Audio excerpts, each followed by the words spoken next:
It's 2024 and trading card games have never been more popular. It doesn't matter if you play Magic, Pokemon, or one of the 20 games made by Bandai. The TCG hobby is booming, and it's not going away anytime soon. And in this world of TCGs of all different shapes and sizes, there's one singular phrase that, when uttered, will strike fear into the hearts of any and all players, no matter what their game of choice may be. Exodia, obliterate. Exodia is much more than just a powerful monster in Yu-Gi-Oh! It's an entire card gaming way of life. It's a representation of complete and total dominance over your opponent. The 5 legendary pieces of an ancient god so strong, it had to be separated into 5 different cards. The left and right arm, the left and right leg, and of course, the head. Exodia himself. If at any point during the game you have these 5 cards in your hand, you automatically win the duel. No chances to respond, no begging for mercy. The game's already over. Exodia is such an iconic part of Yu-Gi-Oh's identity that even card games that have nothing to do with Yu-Gi-Oh have adopted the term Exodia to describe any deck that aims to get an instant win combo in their hand. And considering other games aren't naming their decks after Dark Magician or Blue Eyes White Dragon, that alone makes Exodia one of the most recognizable Yu-Gi-Oh cards of all time. But for such an iconic boss monster, Exodia holds some dark secrets, and its original release even managed to cause a full-scale riot in Japan. Yes, as in this card was so hyped up and so sought after, it caused a real-life riot. But before we get into that, I've got some explaining to do, so remember to subscribe if you want to see more videos like this one, where we look at the history of the original release of Exodia, the Forbidden One.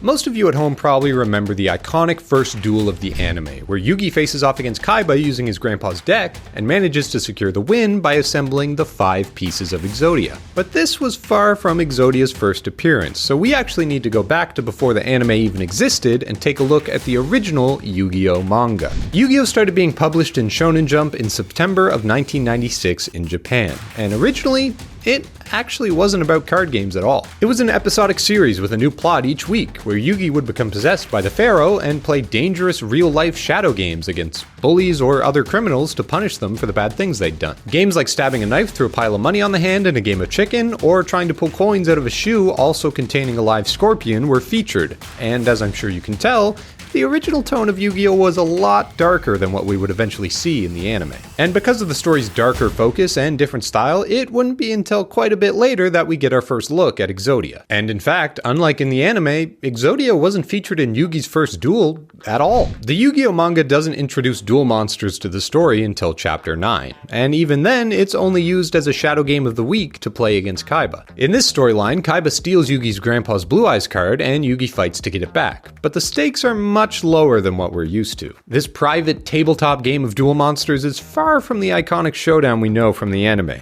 as this duel was done in the privacy of a school classroom after hours on top of a regular student's desk. But even still, because of the Pharaoh's shadow game, the cards come to life and give Kaiba quite the scare, and eventually, he's handed his defeat by the very Blue Eyes he had tried to take for himself. We even recently got a card in the game referencing this duel called Heart of the Blue Eyes, whose effect is meant to imitate this pivotal moment from Yugi and Kaiba's first duel. And speaking of the real Yu-Gi-Oh game, the Duel Monsters they play in this chapter is pretty far from it. The way they play the card game is extremely simplistic and just sort of works out in a my numbers are bigger than yours kind of way. It's clear that at this point, Duel Monsters was far from a full-fledged strategy card game, but even still, the monster designs were so cool and the action was so flashy and unique that Kaiba, along with Duel Monsters, became favorites almost immediately. And because these chapters were so popular with Yu-Gi-Oh's earliest fans, Kaiba and Duel Monsters were both brought back into the story in a much bigger way. Fast forward to chapter 36 of the manga, and we see Yugi and Kaiba preparing to face off in their second game of Duel Monsters, and this time with much higher stakes. The rematch with Kaiba is the finale to a storyline where Kaiba puts Yugi and his friends through an amusement park of deadly trials he built in order to get his revenge. And as you can imagine, there's a lot to unpack there, but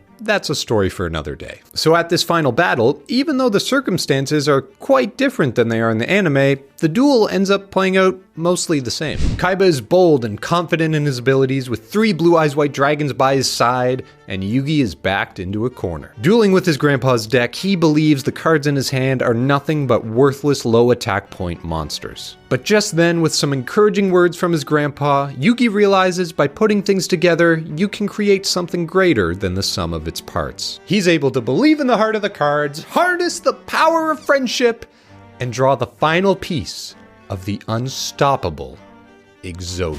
A legendary monster with the power to defeat anything. Against all odds, Yugi manages to summon Exodia and defeat Kaiba's evil trio of blue eyes. This was an epic conclusion to a storyline that spanned about 4 months of weekly releases. And since this was the first time the Yu-Gi-Oh manga really tried to do an overarching story instead of the episodic weekly ones like before, it was super important they got the ending right, and they nailed it. The awesome display of Exodia's overwhelming strength was the perfect conclusion for Yu-Gi-Oh's most ambitious story yet, and at the same time, it was the final push that Duel Monsters needed to send Yu-Gi-Oh fans absolutely crazy, begging for more. Almost immediately after these chapters, the manga did go back to these episodic story of the week type storylines, but then it very quickly changed its focus to entirely be about Duel Monsters, with Duelist Kingdom, Battle City, etc. You know the rest. So it wouldn't be wrong to say without Exodia, we might not have actually gotten the Yu-Gi-Oh that we know and love today. And as the story continued to progress, so did the rules of Duel Monsters. The game became much more functional and strategic, and pretty soon the characters were playing something that looked a lot more fun than what Yugi and Kaiba played in their original duels. And suddenly it became very clear it wouldn't take much longer for this card gaming phenomenon to reach the real world. Volume 1 was the first pack for the Yu-Gi-Oh! Original card game, or OCG as it's commonly referred to today. It released on February 4th, 1999, and it was immediately clear that Yu-Gi-Oh! Was primed to be a breakout hit. Players quickly flocked to the game to see what Volume 1 had to offer, and it wasn't too long before a strong community started to build around the game. Cards like Dark Magician, Gaia the Fierce Knight, Trap Hole, and Dark Hole were all highlights from this very first pack. But this isn't actually the pack that we're interested in. Let's jump ahead to the release of Volume 3 on May 27th, because this is where players were able to get their hands on the pieces of Exodia for the very first time. Well, piece of Exodia, I should say. The left leg of the Forbidden One was released in Volume 3, and although some players wrote it off as a weak card with no ability, those familiar with the manga knew this wasn't just another weak normal monster. This was a calling card. It was one of only 2 ultra rares in the pack, along with Red Eye's Black Dragon. And although it might have originally gotten people to buy more packs, hoping to find more pieces, players quickly realized there wasn't any more Exodia pieces to be found. Instead, players were forced to wait until they heard news of a Volume 4 pack, assuming there would be more pieces of Exodia to find once it hit store shelves. But actually, the next piece came a lot sooner than people expected. You see, Yu-Gi-Oh! Was everywhere at this time, and alongside the release of the original card game, Yu-Gi-Oh! Was also receiving a bunch of video game adaptations as well. One of the most popular being a game that Konami actually worked on themselves called Dark Duel Stories for the Game Boy. This was a Yu-Gi-Oh! Simulator of sorts, and even though it didn't use the same rules as the real-life card game, it was still incredibly convenient to be able to play Yu-Gi-Oh! On a handheld. So when the sequel, Dark Duel Stories 2, came out in June of 1999, Konami had a great idea. Besides the promotional cards that came with the game itself, Konami also released a game guide, a magazine full of tips and tricks to help people with the game. And anyone who purchased this guide would find themselves the proud new owner of the promotional card, the right arm of the Forbidden One. This was it. It was actually happening. 1 card? That's a fluke, but 2 cards? Now you know all 5 must be on the way. Players were sent into a frenzy, barely able to contain themselves, knowing that the pieces of Exodia were just around the corner. And thankfully, they didn't have to wait very long. Card Pack Volume 4 came out about 1 week later on July 22nd, and it gave everyone the chance to pull the right leg of the Forbidden One. Then, only 2 short weeks later on August 10th, they released another Dark Duel Stories 2 guide, this time containing the left arm of the Forbidden One. 4 pieces assembled. Each one a weak and utterly useless monster on its own, but all they needed to combine and become the strongest force in the entire game was the head.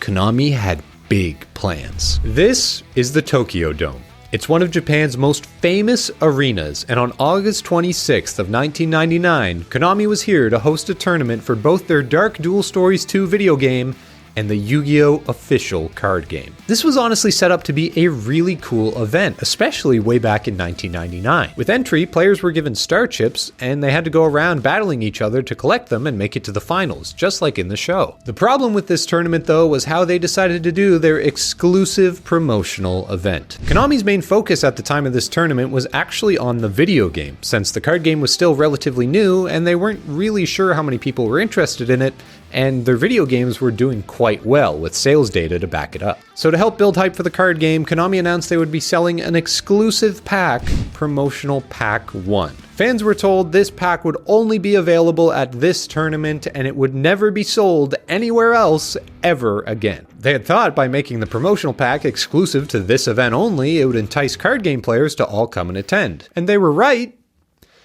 A little bit too right, in fact. Konami had expected around 40,000 people to attend this event, and as it turns out, that wasn't even close. The event ended up way over capacity with about 55,000 people squeezed into the arena, and most attendees complaining they weren't even able to move around once they got inside. And that doesn't even include the 10,000 extra attendees who just had to wait outside because they couldn't physically fit into the building. And although there was tons of players there to play the game either digitally or physically, most of the people lined up were there for one thing and one thing only: Premium Pack 1. This was a disaster. Konami obviously did not have enough packs to satisfy this seemingly endless crowd of fans, and on top of that, they had only set up one singular booth to sell these packs out of. They tried to buy themselves some time and delayed sales of the packs for about 2 hours, but that only made things worse. Mass confusion started breaking out through the crowd, and with nowhere to run to and no way to regain control, Konami had no choice but to cancel sales of the pack entirely. Not only had people been uncomfortably squeezed together waiting for hours and hours,